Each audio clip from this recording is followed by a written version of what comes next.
afternoon, everyone. My name's Lee Threadgold. I am Artistic Director of a company called Animated Objects, and we are a relatively small theatre company when you look at us on paper, but we specialise in doing gigantic events, is the best way of putting it. Our current event, as an example, employs almost 50 graduates at the moment. It has a cast of 1,000 people, and it's going to be aimed at an open air performance to an audience of around 25 to 40,000 people. So we specialise in art on a very, very large scale, involving the community, involving schools. We work with universities.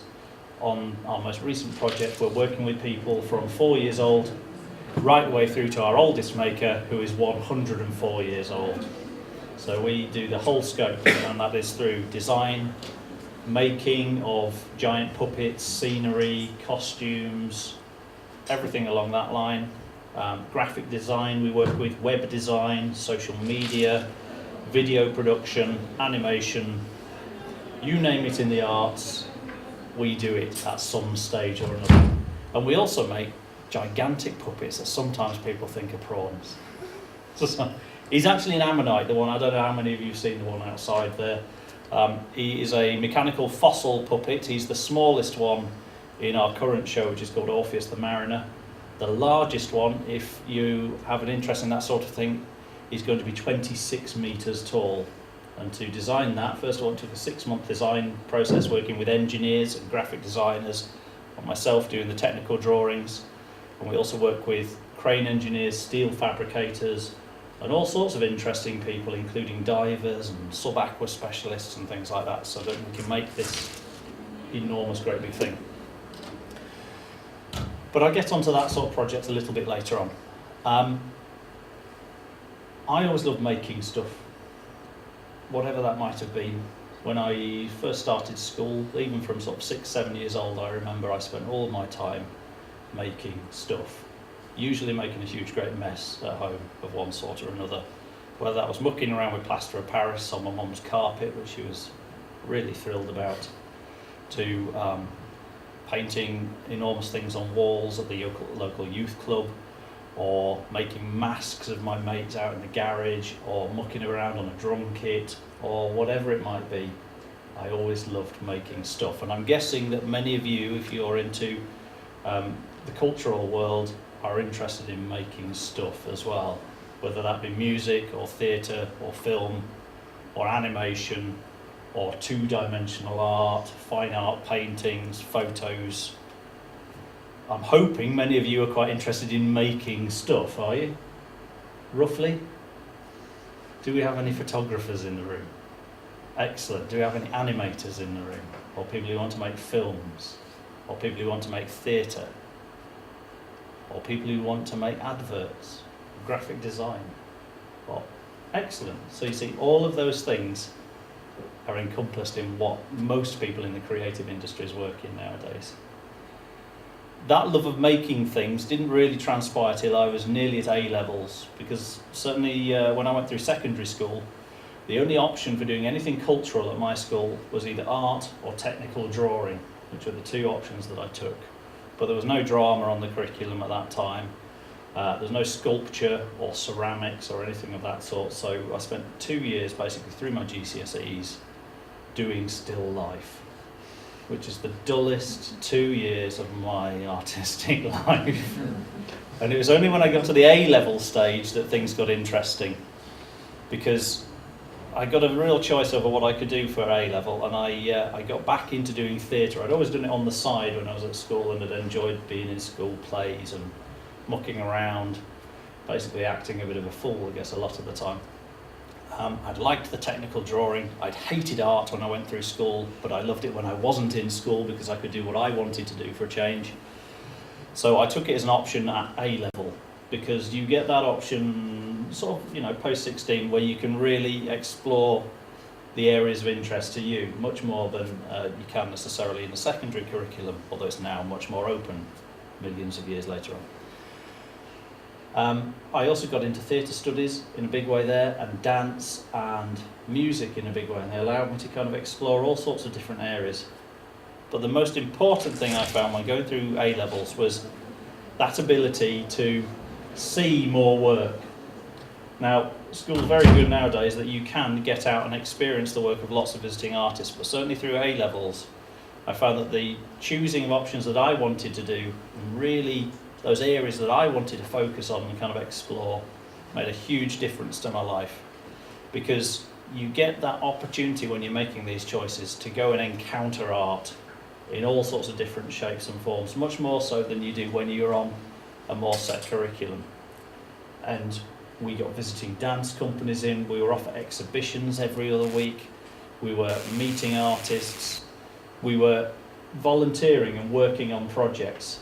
And the biggest piece of advice I can give you when making those choices, whatever it is that you choose to do at A-level or beyond, is get out and experience other people that are working in the area that you want to do. If you want to be a graphic designer, go out and see what people are doing at the minute. Go and visit an office and see if you can make the tea for a couple of weeks, just to see what their day-to-day life is like. Because your A-levels and your university life are the time in which to experiment and in which you will make mistakes. And we all make mistakes. The only difference is that when you make mistakes when you're running your own company, they can cost you a hell of a lot of money. Whereas when you're at college or you're at university, you have that capacity to explore, to make mistakes, to find out who you are as an artist or as a maker. And that would be the biggest bit of advice I would give to anybody when making those choices about the creative life. And the second one I would say is that beyond A-levels, I went off on a bit of a tangent because I discovered that I had a bit of a talent for dance. You wouldn't believe that looking at me, because I look like a man who likes too much lager and pork pies. But at the time, I got very much into dance, and I went off to dance college, and I trained as a professional ballet dancer, which is a bit of an odd choice from somebody who used to like making stuff with mod rock and plaster on his mum's carpet. So I went off and toured the world, working in various different places, working as a dancer for a while. But as with many artists, you'll hear, things take a bit of a strange turn. I injured myself horrendously, and I had to retrain at the age of 25. And I went back and took a different theatre design and theatre degree. And during that time, I got into the wonderful world of puppetry and carnival and community theatre, and getting people involved in working with large groups of other people as participants. So rather than just going out and doing art at people, what we now do is make art that involves people as makers as well. And this is a huge strand of the creative industry nowadays, is that there is certainly a very strong element of art that is made to be performed or to be exhibited or to be displayed to the public or to private audiences that will just come and view your work as a spectator. But there is an enormous world out there of participatory art, and that's getting people involved in it, and that's right the way from, if you're interested in working with very young people, right the way to working with extremely old people. As I was saying before, our youngest participant on our current project is 4 years old. The oldest one is 104 years old. And that entire scope of people in between there are interested in doing art and working with people who are passionate about doing art. And that's what I got into when I went back to university. I went there, I trained, initially thinking, oh, I'm going to be a filmmaker now. I love to dance, but I love film even more. I like making cartoons. I've always sketched around, done lots of drawings. That's the job for me. Got into university, almost immediately changed my mind, and suddenly realised I loved theatre again, like I had done when I was back at primary school. So, life in the creative industries is full of change, and you will change your minds, and you will find that as an artist you develop across the period of time. You may have a very definite idea of what you want to do with your life at this point, and you may follow that all the way through your life, and if you do, you're an extremely lucky person. But most people I know who work professionally, either as freelancers or running their own companies now, will tell you they've been through a dozen different pathways exploring what their real passion is before they've struck on the one thing that they really love. And they still digress into all those other areas as well. So, back to university, I suddenly changed my mind from being an animator and a filmmaker to becoming a theatre maker again. And I was offered the opportunity to, first of all, do work experience. How many of you have done work experience in the creative industries so far, just out of interest, sort of pre-A level? Has anybody done any? Sometimes you occasionally get a chance to do year 11 work experience. Has anybody done work experience in the non-creative industries? Silence. Don't point. Please don't talk to us. Okay. So nobody's done any work experience. When you get to A level, get out and do some work experience.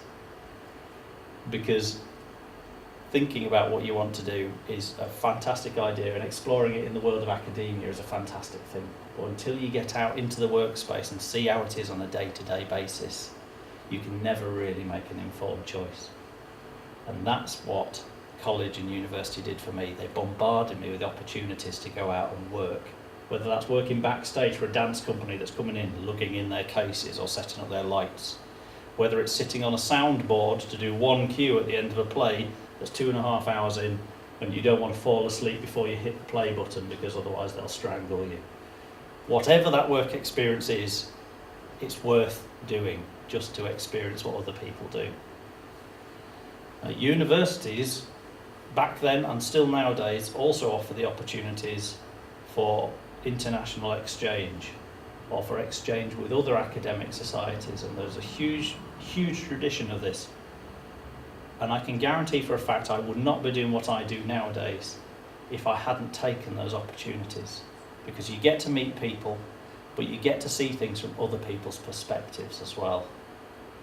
And you'll hear people harp on at you time and time and time again about meeting new people, networking, getting yourselves known, getting experience, getting stuff on your CV. And it does get a bit boring, doesn't it? Be honest. It gets very, very boring hearing that same thing over and over again. Get experience, get contacts, meet people. But I went from a boy who mucked around, playing with plaster of Paris on his mum's carpet, to now managing £250,000 projects with thousands of people in them. I'm still the same person, but the reason I do that is because I've always taken opportunities when they come up. If somebody offers you the chance to go on an international exchange and learn a new skill, take it if you can. If they offer you work experience, even if it's only for an afternoon, it's worth doing, because you never know, that person could be an employer of the future. Or you could discover something about yourself that you never even knew. I'm going to shut up now because I know we're running very much over time. If anyone has any questions at all, please do feel free. Come and see us near the giant ammonite squid thing. Prawn fella, whatever you want to call it. It's a huge mechanical monster. You can't miss us. Thank you very much for your time. Thank you, Lee.